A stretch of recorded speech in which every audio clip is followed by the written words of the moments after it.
Hello everyone. उम्मीद करता हूँ आप सब अच्छे होंगे। आज से मैं आपके लिए बीपीएससी पीवाईक्यू सीरीज़ स्टार्ट करने जा रहा हूँ, जिसमें मैं पिछले 15 साल के क्वेश्चंस को सॉल्व करवाऊँगा, वो भी डिटेल्ड डिस्कशन के साथ। आप तो जानते ही हैं कि बीपीएससी में सवाल बहुत ज़्यादा रिपीट होते हैं। हर साल 2-4 सवाल तो पिछले साल से रिपीट हो ही जाते हैं, इसलिए ये सीरीज़ आपके लिए बहुत ज़्यादा इम्पोर्टेंट होने वाली है। तो शुरुआत हम लोग हिस्ट्री से करेंगे, क्योंकि हर साल हिस्ट्री जो है उससे 30 सवाल आते हैं, तो ये बहुत ही इम्पोर्टेंट सेक्शन है आपके लिए। हिस्ट्री में हम लोग सबसे पहले 69th के सवाल को सॉल्व करेंगे, तो चलिए शुरू करते हैं।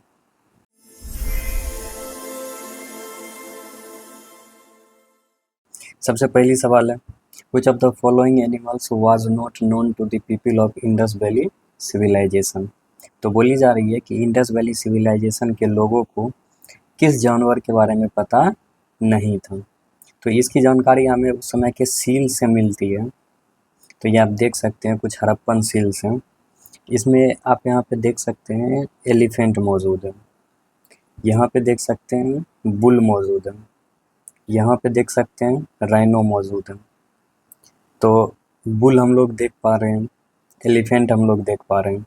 यदि इसमें आप गौर से देखेंगे तो हॉर्स आप नहीं देख सकते, तो इसकी आंसर हो जाएगी हॉर्स।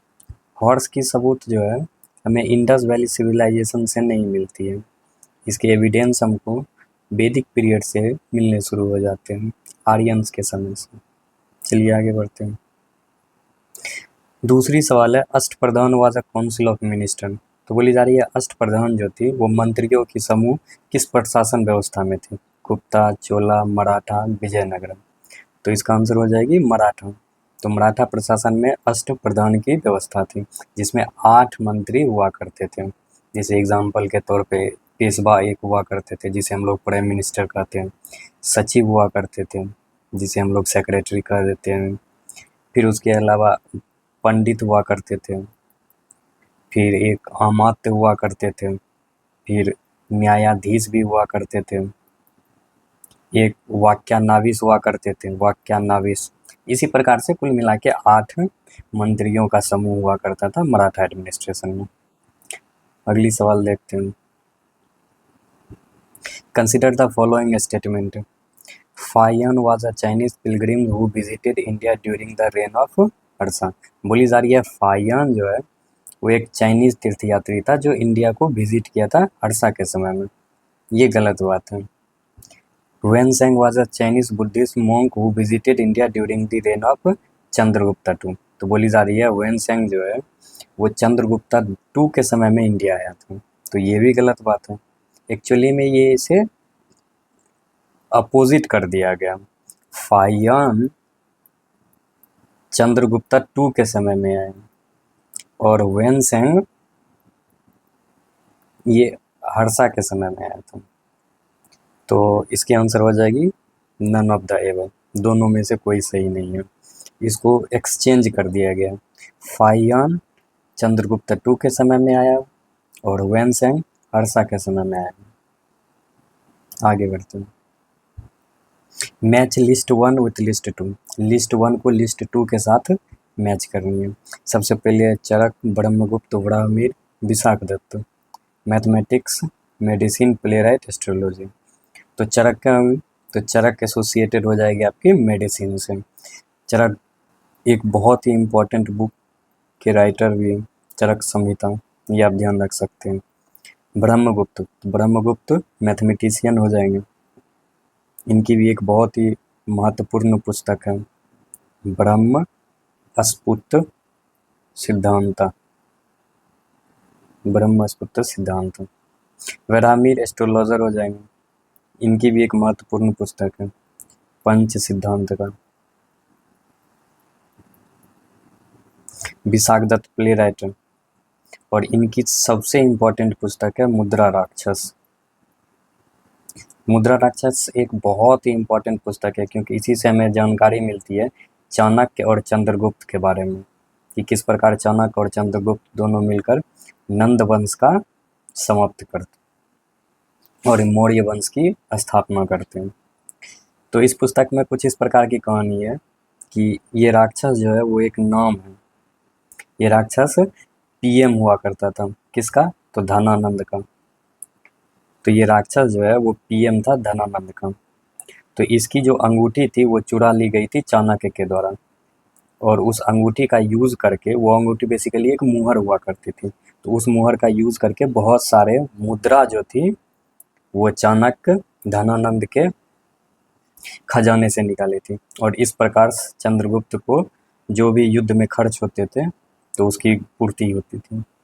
तो इसमें और भी बहुत सारी कहानियाँ हैं कि चाणक्य किस प्रकार से चंद्रगुप्त को मदद करते हैं धनानंद को हराने में।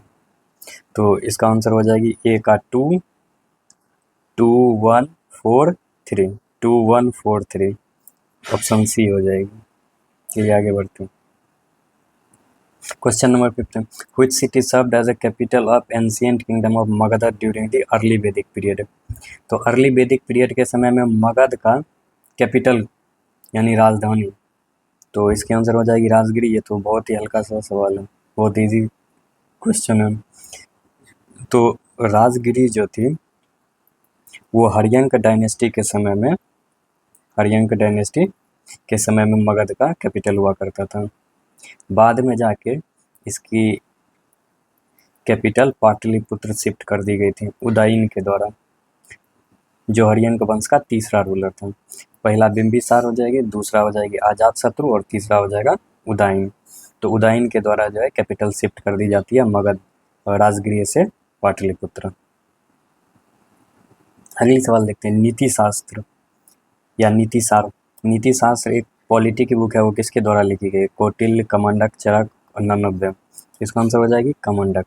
ये जो कमंडक थे वो डिसाइपल थे, यानी शिष्य थे। किसके शिष्य थे? तो कौटिल्य यानी चाणक्य के शिष्य, जिन्होंने एक पुस्तक लिखी थी पॉलिटिक्स पे, यानी एक पॉलिटी की पुस्तक है नीतिसार। चलिए आगे बढ़ते हैं। According to the Chinese source, Meghavarman, the ruler of Sri Lanka, sent a missionary to which of the following Gupta king for permission to build a Buddhist temple at Gaya। तो बोली जा रही है मेघावर्मन जो श्रीलंका का रूलर था, उन्होंने एक मिशनरी को भेजा था गुप्ता किंग के पास, ताकि वो परमिशन ले सके एक बुद्धिस्ट टेम्पल का निर्माण करने के लिए गया में। तो आपको बताना है कि वो कौन सा गुप्ता किंग था, चंद्रगुप्त था, समुद्रगुप्ता, या चंद्रगुप्त टू था, या नन ऑफ देम। तो इसका आंसर हो जाएगी समुद्रगुप्त। तो समुद्रगुप्त के ही समय में मेघावर्मन जो थे वो परमिशन मांगे थे कि गया में टेम्पल बनाने के लिए, तो ये परमिशन दे दी गई थी, और गया में एक बुद्धिस्ट टेम्पल भी बनाई गई थी मेघावर्मन के द्वारा। अगली सवाल है लिस्ट 1 लिस्ट 2। तो इसमें कुछ खोजी हैं और उसकी बर्थ प्लेस के बारे में बोला जा रहा है। पहली है क्रिस्टोफर कोलंबस, दूसरी है जैकेस कार्टर, तीसरा है फ्रांसिस ड्रेक, चौथा है Magellan. Portugal, United kingdom, Italy, France. तो कोलंबस जो थे वो इटली से बिलोंग करते थे। कोलंबस जो थे वो इटालियन एक्सप्लोरर थे। इन्होंने जो है सेंट्रल अमेरिका और साउथ अमेरिका की खोज की थी 1492 में, सेंट्रल अमेरिका और साउथ अमेरिका। जैकेस कार्टर ये कहाँ के थे? तो ये फ्रांस के एक्सप्लोरर थे। फ्रांसिस ड्रेक, ये ड्रेक कहाँ के थे? तो ये थे यूएसए के। फ्रांसिस ड्रेक यूएसए थे, जिन्होंने एक ही बार में पूरे वर्ल्ड की भ्रमण की थी, एक ही बार में। और ये 1577 की आसपास की बात है, लगभग 3 सालों में, 77 से लेके 80 तक में 3 साल में वो पूरे दुनिया का भ्रमण कर चुके थे एक ही बार में। मैगलन कहाँ के थे? तो मैगलन पोर्तुगल के थे। तो ये हो जाएगी 3, 4, 2, 1, 3, 4, 2, 1। तो ऑप्शन सी हो जाएगी इसका answer. Consider the following statement, the arrival of Babur into India led to the. तो बोली जा रही है कि बाबर के इंडिया में आने से क्या क्या चीज़ें हुई थी। पहली, introduction of gun powder in the sub continent. बोली जा रही है कि गन पाउडर आई थी, नहीं, ये गलत बात है, क्योंकि गन पाउडर की नॉलेज राजपूतों के पास बहुत पहले से ही थी। Introduction of arch and dome in the regions architecture, architecture में आर्च और डोम की यूज़ होनी, ये भी गलत बात है, क्योंकि आर्च एंड डोम की नॉलेज जो थी वो सल्तनत पीरियड में भी थी, खिलजी के भी समय में थी, तुगलकों के समय में भी थी। एक बात है कि वो लोग परफेक्ट डोम नहीं बना पा रहे थे, डोम गुंबद परफेक्ट शेप में नहीं बना पा रहे थे, लेकिन नॉलेज थी उन लोगों के पास। तो ये स्टेटमेंट गलत हो जाएगी। Establishment of Timurid dynasty in the region, तो बोली जा रही है तिमुरिड डायनेस्टी की स्थापना हुई थी, तो ये बात सही है। तो ये डायनेस्टी जो थी वो तैमूर के द्वारा स्थापित की गई थी। तैमूर जो कि सेंट्रल एशिया का एक रूलर था, जिसकी कैपिटल जो थी वो समरकंद में थी, वो समरकंद से रूल किया करता था। तो उसी के वंश से बाबर आते हैं, तो ये सही हो जाएगी। Introduction of cannon in warfare, यानी युद्ध में तोपों की शुरुआत जो थी वो बाबर के द्वारा की गई थी, ये भी सही बात है। तो ऑप्शन नंबर हो जाएगी 3 एंड 4, सी ऑप्शन हो जाएगी। अगली सवाल, which among the following port was called बाबुल मक्का, यानी gateway of Mecca during the Mughal period. तो बोली जा रही है मुगल पीरियड के दौरान किस पोर्ट को, किस बंदरगाह को बाबुल मक्का बोला जाता था, यानी gateway of Mecca. Calicut, Surat, Cambay, broach, तो आंसर हो जाएगी सूरत।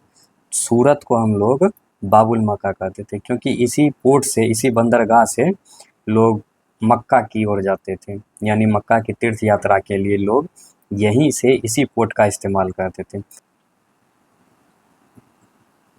अगली सवाल, who among the following introduce the Persian festival Navroz in India. बोली जा रही है कि पर्सियन फेस्टिवल जो नवरोज है उसकी शुरुआत इंडिया में किसने की थी। फिरोज शाह तुगलक, अलाउद्दीन खिलजी, बलबन और इल्तुमिश। तो इसकी शुरुआत जो थी बलबन के द्वारा किया गया था। बलबन जो था स्लेव डायनेस्टी का आखिरी रूलर था, स्लेव डायनेस्टी का जो आखिरी रूलर था, आखिरी इम्पोर्टेंट रूलर था, आखिरी इम्पोर्टेंट रूलर बलबन था। इसी के द्वारा नवरोज की शुरुआत की गई थी इंडिया में। ये एक ऐसा रूलर था जो सबसे पहली बार जो है डिवाइन थ्योरी की बात की थी, divine theory of kingship, divine theory of kingship. इसका मतलब क्या है, ये मतलब राजा जो है वो ईश्वर की परछाई है, राजा जो है वो ईश्वर की परछाई है। इसकी शुरुआत जो थी वो बलबन है, जिसे हम लोग जिले इलाही के नाम से जानते हैं, जिले इलाही, यानी shadow of God on earth, shadow of God on earth. अगली सवाल को देखते हैं। Nathpanthi, Siddhas and yogis made the devotional religion popular in. बोली जा रही है नाथपंथी, सिद्धास, योगा जो है ये डिवोशनल रिलीजन को पॉपुलर कहाँ किए थे, तो ये तो सभी जानते हैं नॉर्थ इंडिया में। Fatawa Alamgiri was written by, Fatawa Alamgiri किसके द्वारा लिखी गई थी। ईश्वरदास नागर, भीमसेन, हरिदास। तो इसका आंसर हो जाएगी ईश्वरदास नागर, यहाँ दास हो जाएगी ईश्वरदास नागर। ये पुस्तक बेसिकली औरंगजेब के बारे में लिखी गई है, औरंगजेब के बारे में। तो औरंगजेब का दो चेहरा इसमें जो है, दो कैरेक्टर जो है इसमें दिखाया गया है। एक तो मुस्लिम के फरिश्ते के रूप में दिखाया गया है, और दूसरा हिंदू का ऑपरेसर के रूप में दिखाया गया है, यानी हिंदू का शोषण करता है और मुस्लिमों के लिए फरिश्ता है, यानी दोनों चेहरे को इस पुस्तक में दिखाई गई है। तो इस पुस्तक के लेखक हैं, फुतुहत आलमगिरी के लेखक हैं ईश्वरदास नागर। अगली सवाल है, which of the following were the reasons for the failure of revolt of 1857। बोली जा रही है कि 1857 की जो क्रांति थी वो फेल हो गई थी, वो विफल हो गई थी, उसके पीछे का रीज़न क्या है।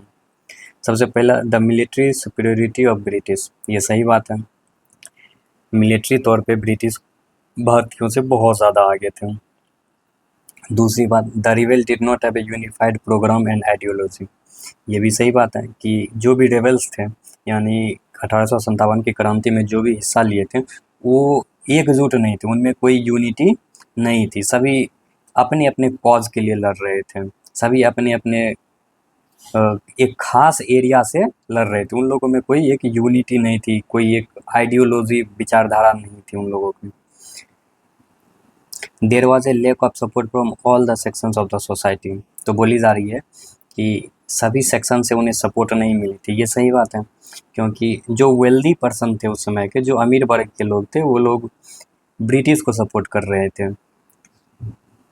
और दूसरी बात, जो सिख थे वो भी ब्रिटिश को सपोर्ट कर रहे थे, जो एंग्लो इंडियन थे वो भी ब्रिटिश को ही सपोर्ट कर रहे थे। तो बहुत सारे ऐसे लोग थे जो इस रिवोल्ट को सपोर्ट नहीं किए थे। तो ये तीनों स्टेटमेंट सही हो जाएगी, ऑप्शन नंबर डी हो जाएगी, 1, 2 एंड 3। अगली सवाल है, which of the following statement about the vernacular press act are correct. बोली जा रही है वर्नाकुलर प्रेस एक्ट जो थी इसके बारे में कौन सी स्टेटमेंट सही है। तो ये एक्ट जो थी 1878 को पास की गई थी, और ये किसके द्वारा की गई थी, लॉर्ड लिटन के द्वारा। ये सही है, लॉर्ड लिटन उस समय के वाइसरॉय थे। इनकी कार्यकाल 1876 से लेके 1880 तक चली थी। तो उसी दौरान वर्नाकुलर प्रेस एक्ट को पास किया गया था। ये एक्ट जो है बेसिकली जो भी प्रेस थी उसको कर्व करने के लिए की गई थी, यानी उस पर रोक लगाने के लिए। जितनी भी प्रेस थी जो इंडियन लैंग्वेज में छापती थी उस पर पाबंदी लगाने के लिए इस एक्ट को पास किया गया था। It came to be known as gagging act. ये बात भी सही है, ये गैगिंग एक्ट के नाम से जानी जाती है। गैगिंग का मतलब क्या होता है, गैगिंग का मतलब होता है मुंह बंद कर देना। तो ये एक्ट वही काम कर रही थी, जो भी प्रेस थी उसको बंद कर रही थी। जो प्रेस इंडियन लैंग्वेज में वर्क कर रही थी, इंडियन लैंग्वेज में छाप रही थी, उसे बंद कर रही थी। The act was repeal by Lord Ripon. ये भी बात सही है, इस एक्ट को जो है समाप्त कर दिया गया था लॉर्ड रिपन के द्वारा। इनकी कार्यकाल 1880 के बाद से शुरू होती है। लिटन की कार्यकाल 1876 से लेके 1880 तक रहती है, 4 साल का। फिर 1880 के बाद से लेके 1884 तक का कार्यकाल लॉर्ड रिपन का रहता है। तो लॉर्ड रिपन के द्वारा जो है इस एक्ट को समाप्त कर दिया जाता है। तो ये तीनों स्टेटमेंट सही है, तो ऑप्शन नंबर डी हो जाएगी। तो अगली सवाल है, which of the following statement about Lord Mayo's resolution of 1870 are correct. तो बोली जा रही है कि लॉर्ड मेयो की जो 1870 की रेजोल्यूशन थी उसमें से कौन सी बातें सही है। लॉर्ड मेयो जो थे वो वाइसरॉय थे उस समय के। It was the first step that bifurcated central and provincial finances. बोली जा रही है पहली कदम थी जो सेंट्रल फाइनेंस और प्रोविंशियल फाइनेंस को अलग कर दिए थे। ये बात सही है। पहले जो बजट होती थी वो सेंटर के द्वारा तैयार की जाती थी। इसके बाद जो है इस रेजोल्यूशन के बाद सेंटर अपना खुद बजट तैयार करने लगा और प्रोविंस जो है वो अपना बजट खुद तैयार करने लगा। Provincial government were empowered to administer certain services. तो बोली जा रही है प्रोविंशियल गवर्नमेंट को जो है कुछ पावरें दे दी गई थी कुछ सर्विसेज को एडमिनिस्टर करने के लिए। ये बात गलत है। It attempted to rectify existing impurities. तो बोली जा रही है कि ये रेजोल्यूशन कोशिश किया कि जो भी इम्पेरिटीज है यानी जो भी अंतर है उसको सही किया जाए। अंतर किसके बीच में, तो प्रोविंस के बीच, प्रोविंसेस के बीच में अंतर हुआ करते थे। कुछ प्रोविंस जो थे वो रिच थे, कुछ प्रोविंस जो थे वो पुअर थे। तो इनके द्वारा कोशिश किया गया है कि जो भी इनके बीच में अंतर है, जो भी प्रांतों के बीच में अंतर है उसको कम किया जा सके। तो ये सही हो जाएगा। It focuses on actual need of the provinces. तो बोली जा रही है कि प्रांतों की जो एक्चुअल में ज़रूरतें थी उस पर इन्होंने फोकस किया था। तो ये भी बात सही है। जैसे उस पर एक एग्जाम्पल से समझ सकते हैं, जैसे उसमें का बंगाल प्रोविंस थे और दूसरी प्रोविंस मद्रास हुआ करती थी। तो उन्होंने जो है इस रेजोल्यूशन के थ्रू बोले कि बंगाल को ज़्यादा फंड मिलनी चाहिए क्योंकि उसकी ज़रूरत उन्हें बहुत ज़्यादा है। मद्रास को फंड थोड़ी कम मिलनी चाहिए क्योंकि उसकी उसे ज़रूरत कम है। तो प्रोविंसेस के बीच की जो अंतर थी उसे समाप्त करने की कोशिश की और प्रोविंसेस की जो एक्चुअल ज़रूरतें थी उसे भी फुलफिल करने की कोशिश की। तो ये तीनों स्टेटमेंट सही हो जाएंगे, 1, 3 एंड 4। तो ऑप्शन नंबर बी सही है। Consider the following event during the India's freedom struggle. ये कुछ इवेंट है जो फ्रीडम स्ट्रगल के दौरान हुई थी। होम रूल, सूरत स्प्लिट, खेड़ा सत्याग्रह और मिंटो मॉर्ले रिफॉर्म। तो बोली जा रही है which of the following is the correct chronological order. तो इसे ऑर्डर में सजाना है। तो सबसे पहले होम रूल हुई, तो ये 1916 में शुरुआत हुई थी जो लगभग 1918 तक चली थी। ये होम रूल आपको पता ही होगा, एनी बेसेंट और बाल गंगाधर तिलक के द्वारा शुरुआत किया गया था। सूरत स्प्लिट 1907 में शुरुआत हुई थी और इसी के ज़रिए जो है कांग्रेस का 2 भागों में बंटवारा हो गया था, एक एक्सट्रीमिस्ट और दूसरा मॉडरेट। खेड़ा सत्याग्रह ये 1918 में हुई थी। खेड़ा सत्याग्रह ये महात्मा गांधी के द्वारा की गई थी पीजेंट के लिए। तो बेसिकली पीजेंट चाहते थे कि उनकी लगान जो है वो माफ़ कर दिया जाए क्योंकि उस साल जो थी फेमिन भी आई हुई थी, प्लेग थी। तो इन सब की वजह से पीजेंट चाहते थे लगान उनका माफ़ कर दिया जाए, लेकिन ब्रिटिशर मान नहीं रहे थे। तो उनके लिए महात्मा गांधी ने एक सत्याग्रह का आयोजन किए थे, जिसे हम लोग खेरा सत्याग्रह के नाम से जानते हैं। मॉरले मिंटो रिफॉर्म ये कब आई थी? ये 1909 में आई थी।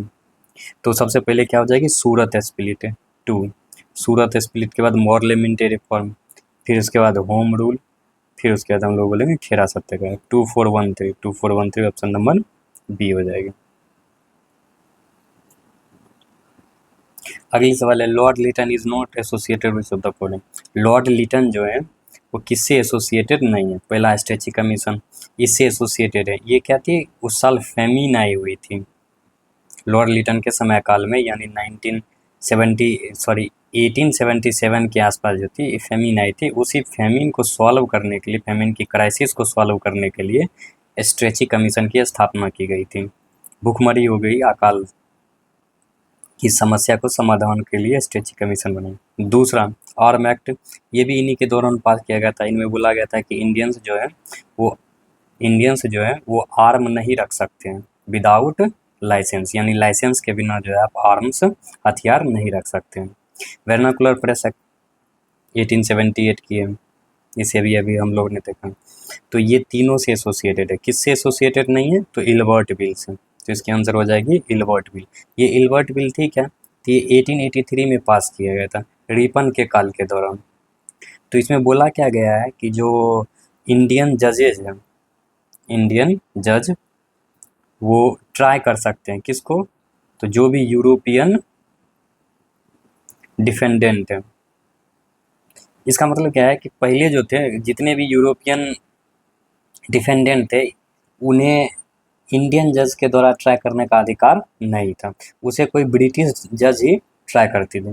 ट्राई करने का मतलब है कि यहाँ ट्रायल से है, उनकी केस की जो सुनवाई होती थी, यूरोपियन जो भी थे उनके केस की सुनवाई कोई ब्रिटिश जज ही कर सकता था इस बिल से पहले। लेकिन इस बिल में क्या बोला गया कि इंडियन जज भी अब उनका ट्रायल कर सकते हैं।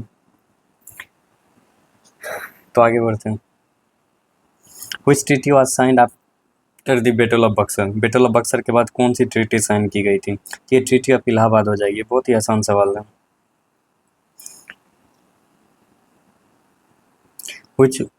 In which of the following movement did Mahatma Gandhi make first use of the hunger strike as a weapon? तो बोली जा रही है हंगर स्ट्राइक का किसमें? नॉन कोऑपरेशन, बारडोली, अहमदाबाद रोल। तो इसका आंसर हो जाएगी अहमदाबाद स्ट्राइक। तो ये अहमदाबाद स्ट्राइक सत्याग्रह थी, सबसे पहली ऐसी सत्याग्रह थी जिसमें उन्होंने हंगर स्ट्राइक को एक वेपन के तौर पे इस्तेमाल किया था। तो इस सत्याग्रह के दौरान हुई क्या थी कि अहमदाबाद के जो कॉटन मिल वर्कर थे, अहमदाबाद के कॉटन मिल वर्कर जो थे वो चाहते थे कि उनके पगार में वृद्धि हो जाए, यानी वो बोनस चाहते थे। और उनकी मांग थी उसके ऑनर के साथ, जो कॉटन मिल के जो ऑनर थे उनसे वो डिमांड कर रहे थे किस चीज़ की? बोनस की। लेकिन ये लोग बोनस देने से साफ मना कर रहे थे। तो इनको बोनस दिलवाने के लिए महात्मा गांधी के द्वारा एक सत्याग्रह किया गया। उसी सत्याग्रह को हम लोग कहते हैं अहमदाबाद सत्याग्रह, जिसमें महात्मा गांधी ने वर्करों को एडवाइस दी कि वो स्ट्राइक पे चले जाएं, और वो खुद हंगर स्ट्राइक पे चले गए, यानी भूख हड़ताल पे चले गए। तो इसका आंसर हो जाएगा ऑप्शन नंबर सी। अगली सवाल है, quit India movement in 1942 witness significant contribution from the leaders of Bihar, which prominent Bihar leader was known as the Bihar Kesari and actively participate in the quit India movement. तो बोली जा रही है कि कौन सा बिहार का लीडर है जिन्हें हम बिहार केसरी के नाम से जानते हैं? बहुत ही आसान सवाल। श्री कृष्ण सिंह को हम लोग बिहार केसरी के नाम से जानते हैं। In response to the mass agitations of the Champaran movement, the British government took which step to address this issue? तो जो चंपारण मूवमेंट हुई थी उसके खिलाफ मास आंदोलन हो रही थी, यानी बहुत सारे व्यक्ति आंदोलन कर रहे थे। तो इसके लिए जो थी ब्रिटिश गवर्नमेंट कौन से कदम को उठाया? Appointed Mahatma Gandhi as governor of, नहीं। स्ट्रिक्ट कर्फ्यू लगा दी गई, मार्शल लॉ, नहीं। इंस्टीट्यूटेड चंपारण एग्रीगेशन कमेटी, ये सही हो जाएगी। Declare Champaran as independent state, नहीं, गलत। तो ऑप्शन नंबर सी हो जाएगी कि चंपारण एग्रीगेशन कमेटी बनाई गई थी, मतलब एक कमेटी बनाई गई थी जो वहाँ के पीजेंट के प्रॉब्लम्स को देखेगी।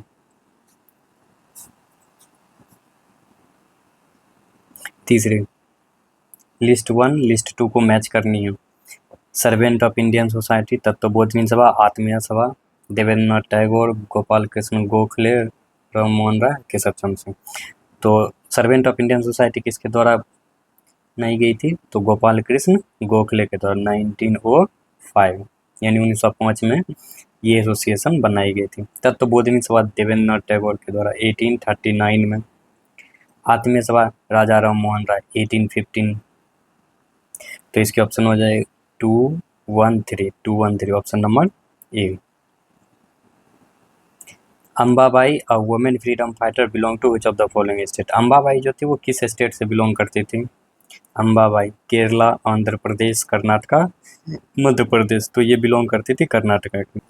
अम्बाबाई 16 साल की उम्र में विधवा हो गई। इसके बाद उन्होंने एजुकेशन हासिल की और फ्रीडम फाइटर बन गई, और बहुत बार ये अरेस्ट भी हुई थी। तो ये कर्नाटका से बिलोंग करती हैं।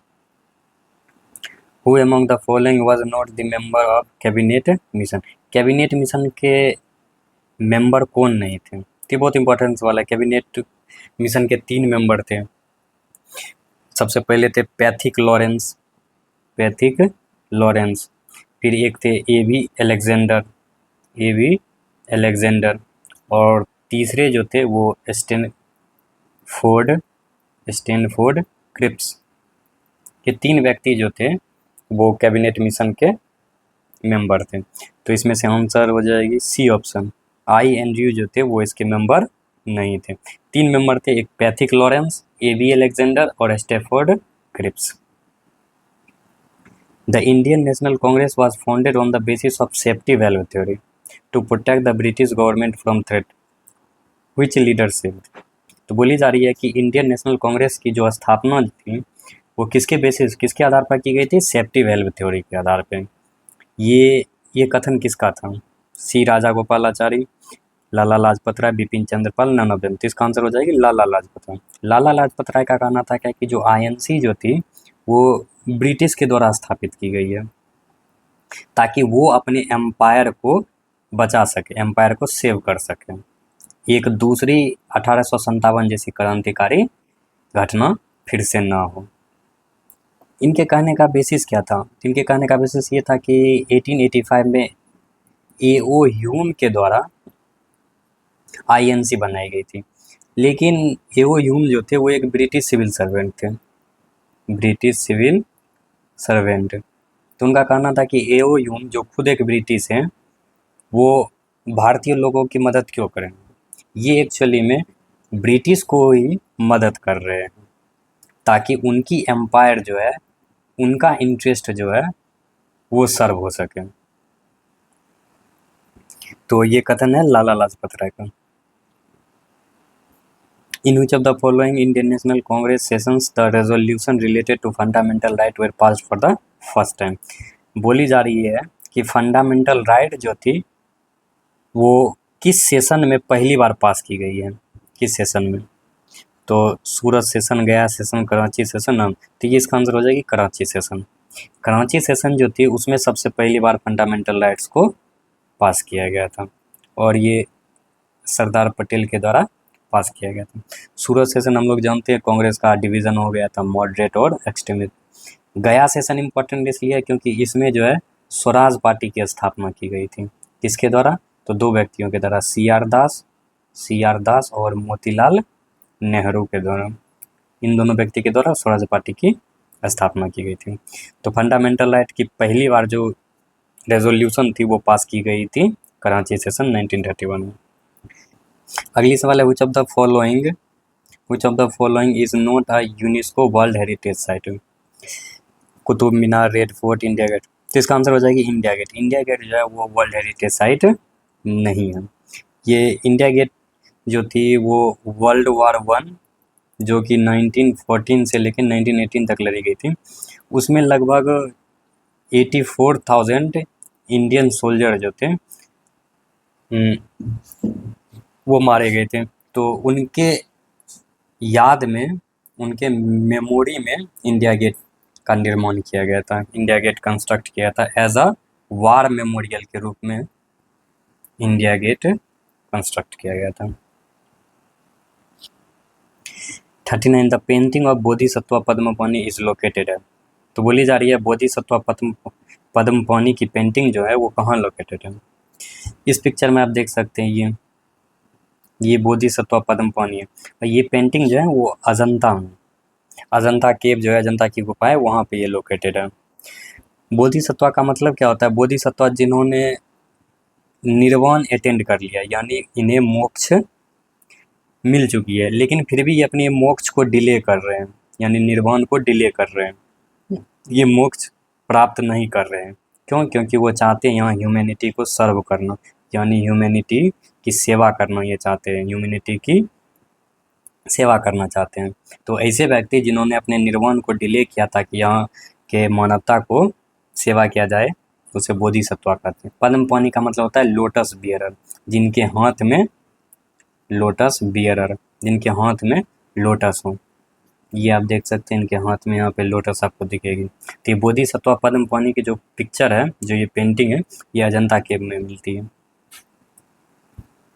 इन Indian art the construction of stupa chaitya vihara is related to which of the following. Stupa chaitya vihara जो है आपको कहाँ मिलते थे? सबसे आसान सा सवाल है, बुद्धिस्ट में आपको मिल जाएगी। स्तूपा होती क्या है? तो स्तूपा जो है एक स्ट्रक्चर होती है, स्तूपा बोल सकते हैं, एक स्ट्रक्चर होती है जो बुद्ध के रेलिक्स पे, यानी बुद्ध के अवशेष पे बनाई जाती है। फिर बाद में जाके जो भी बुद्धिस्ट मोंक थे उनके भी अवशेष पे बनाई जाने वाली स्ट्रक्चर को हम लोग स्तूपा कहते हैं। कुछ इस प्रकार से स्ट्रक्चर होती है, नीचे में जो है बुद्ध की अवशेष या बुद्धिस्ट मोंग के अवशेष होते हैं। चैत्या क्या होती है? चैत्या एक स्थान होता है जहाँ पे बुद्ध या फिर बुद्धिस्ट मोंग जो है वो मेडिटेशन करते हैं। एक ऐसी जगह जहाँ पे बुद्धिस्ट मोंग जो है वो मेडिटेट करते हैं, उसे हम लोग चैत्या कहते हैं। बिहार के तो यहाँ पे मोंग जो है स्टे करते हैं, यानी रुकते हैं, इनका जो रेसिडेंशियल प्लेस होती है उसे हम लोग विहार कहते हैं। तो जहाँ पे रुकते हैं, निवास करते हैं, विहार जहाँ पे मेडिटेशन करते हैं, वहाँ उस प्लेस को चैत्या कहते हैं। और स्तूपा उस जगह को कहते हैं जहाँ पे बुद्ध की या बुद्धिस्ट मोंग के अवशेष रहते। अगली सवाल की ओर चलते हैं। तो ये आखिरी सवाल था। Thank you for watching. अगले क्लास में हम लोग 68th बीपीएससी के सवाल को सॉल्व करेंगे। 68th बीपीएससी हिस्ट्री के सवाल को सॉल्व करेंगे। बाय।